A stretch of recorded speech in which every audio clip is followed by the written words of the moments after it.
روزنامه الوطن یا نزدیکی رژیم سوریه ده هجمارا خویانو ده بحثا هرگلیین راکرنا چکدارین پیده جال و وینه و لوگوین خو جهندک باجارین کردستان سوریه کر و بحثا اگرا وگرا رژیم سوریه جبو باجارین کردی کر و دبیجه او یک برای کفتن بر رژیم سوریه رایه.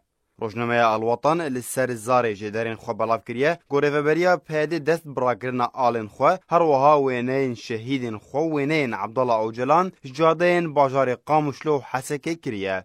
جالی خواه سرکرده تفدم آلدار خلیل راگهاند گو بریارا راکرنا آلو وینین شهیدین ما دکوه واره پیشکتن و رخصتنه ده گو بگوتن آوی او آلو وینه جهنوانی تایبت دوی هبن. بروواجی گوجدسپیک را دستکرنا رژیم جهن نافچین روجاوای کردستان بو پیده گو پیده لهر کولان و جاد و جه وینه و سلوگان خواب بلند کرنه. لی روزنامه الوطن افتشت رد کر و دیار کر گو راکرنا آلو وینه تی پشتی ری کفتنه که ناورا پیده و رژیم سوریه ده و بحثا اگر عجیب جی کرنا همان تشتی لباجارن عامود و سریکانی جی کر.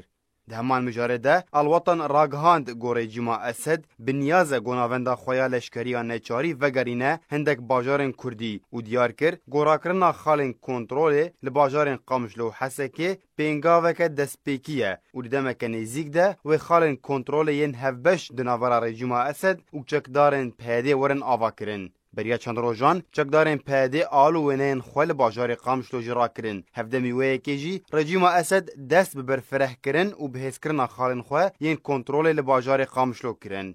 هر دم پیده دیعا که گو او روش آوای کردستان بریوه ده به و دبیجه گو تو چالاکی برازی بون و ارکرناوی نایل دارخستن لی رژیم اسد بردوام دکارن خواه بگو تو آستنگی جوان را ورن چه کرن. شبوی برنامه آرک رامان حسو